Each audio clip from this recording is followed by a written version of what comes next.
Aqui está dizendo aqui no versículo de número, cadê?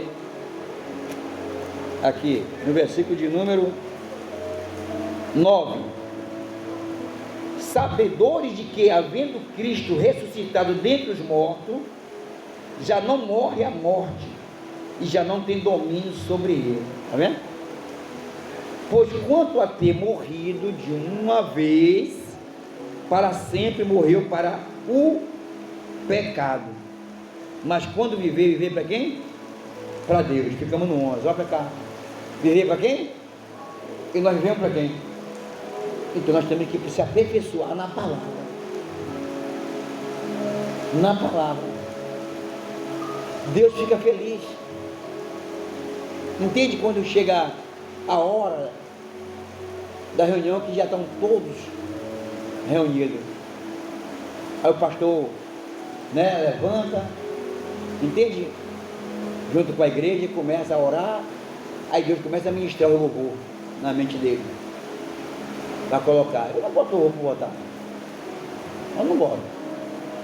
Eu fico adorando, buscando, daqui a pouco Deus vai revelando e eu vou colocando, seja corinhos ou seja louvor de adoração.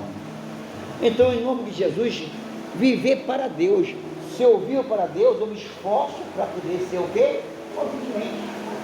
Se não se esforçar, não vou conseguir ser o quê? Fiel. A mesma coisa é ser fiel para com você, você comigo, eu com você. Jesus não mandou ser fiel uns aos outros? Tem gente que não contou aqui o louvor, eu quero ser fiel, em tudo, em pensar, em falar, em sentir, em adorar, em contribuir, não é? E muito mais. Então o Senhor Jesus, ele procurou ser fiel, certo? E nessa fidelidade dele por nós, e quando Deus enviou Jesus ao mundo por amor a nós, Jesus completou a carreira dele, amém? Para ser fiel a gente e a Deus. Porque se ele não cumprisse até a cruz, já era a gente. Sabe de todos ele estaria, se ele morreu, todos estariam agora no inferno. Entendeu? Todos estariam no inferno. Mas só que pelo esforço de Jesus, nem todos estão lá. Poucos estão no paraíso, mas a multidão, muita está lá no inferno, sofrendo. E o diabo trabalha e se esforça. O diabo se esforça com o demônio para impedir as pessoas de se batizar, mesmo na igreja, para impedir as pessoas, de ser dizimista. Muito pelo contrário, ele tira, como tirou daqui um bocado, tanto da igreja como de ser dizimista. Por isso que a igreja padece. Aí a luta vem para o pastor sozinho, entende? Para poder manter as portas abertas junto com aqueles que são fiéis. Você entende? Se virando, apertando dali, apertando daqui. Entende? Porque com muitos já é difícil, imagina com menos dos muitos que já teve aqui.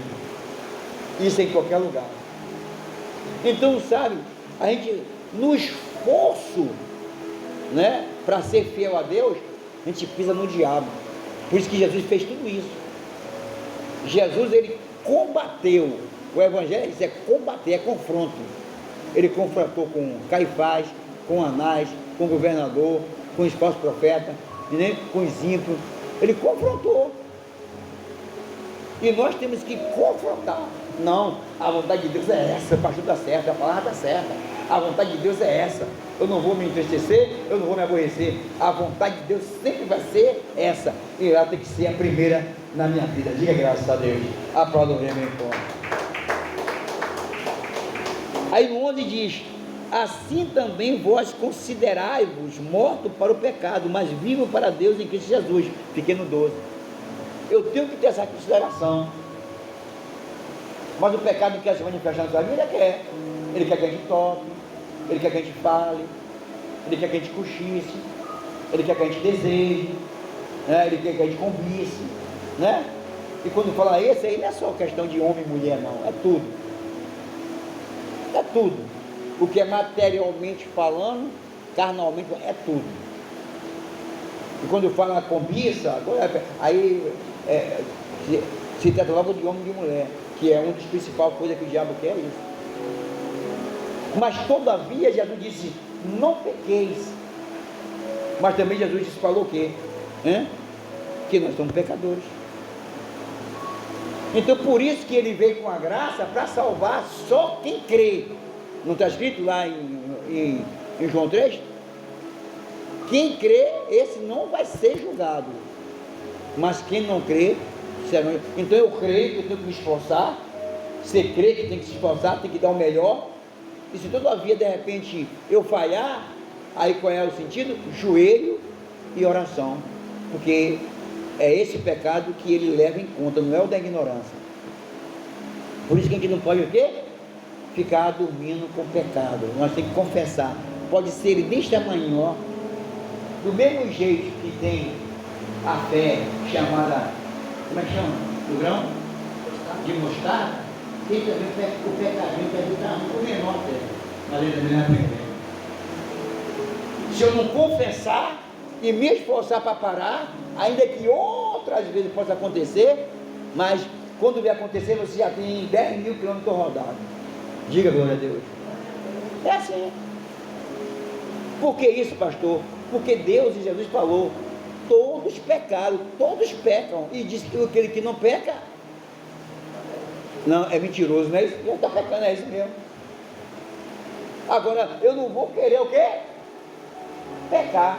Mas a carne quer que eu peque, o diabo também, né? Mas Jesus, o Espírito Santo, ele quer que eu viva me esforçando para não pecar. Mas Jesus fala: todavia, filho, se acontecer, não saia da minha presença. Eu estou aonde? À direita do Pai, intercedendo pelo seu pecado. Aí quando nós dobramos o joelho, né? Aí Jesus está lá, a gente deu lá. Que ele foi enviado pelo Pai para morrer para nossos pecados, para nós viver a vida dele. Diga graças a Deus. Aplauda o reino de Jesus. O 12. Não reine, portanto, o pecado em vosso corpo mortal, de maneira que obedeçais às suas paixões. Fique no 13. O que é reinar? Venha comigo, minhas ovelhas, igreja de Deus. O que é reinar? Não reine em vosso corpo o pecado. O que é reinar? Então quer dizer o quê? O pecado tomou conta daquilo ali. Ele é absoluto naquela pessoa. Não é isso, meu filho? Ele é absoluto. Ele virou rei dentro da pessoa. Entende? Então está reinando. Então não reine no vosso corpo o pecado, né? Ele não reinando, é claro que na caminhada algumas vezes nós vamos tropeçar, mas ele não está reinando. Ele não está reinando. Reinando é quando nós ficamos possuídos, né? E todo dia faz aquilo, toda hora faz aquilo, nós nunca paramos com aquilo. Por exemplo, tem crente que já pode dar palavrão, não é? Não é? É. Tem crente que é mentiroso, não é? Está reinando nela. Se ela não deixar, ela perde a salvação. Porque Deus chamou ela para quê? Para a salvação, não veio para a perdição. Se ela não deixar de mentir, meu irmão, entende? Eu era assim no passado. Se eu parasse de noite para... Se eu soubesse esse negócio de me examinar, eu não sabia, vim saber para falar de Deus. Se eu parasse de noite para dormir, para poder pensar, da que eu acordei, da que eu dormi, acho que eu não encontrava uma verdade que eu falasse. Mentiroso! Entende? Só para poder ter algumas coisas. Ou inventar contra alguém. Obra do diabo. Mas todavia agora, quem reina em mim é o Espírito Santo. Que eu quero que reine é a presença de Deus. Que eu quero que reine é a vontade de Deus. Embora sei que posso tropeçar como todos. Jesus falou, Jesus é mentiroso. Todos pecaram, todos estão destituídos da minha glória. Agora, pela graça de Cristo, que eu creio, eu sou salvo. Porque eu luto para não pecar. Entende? Então ele quer ser pequenininho. E o que é que você entende como um pecado pequenininho?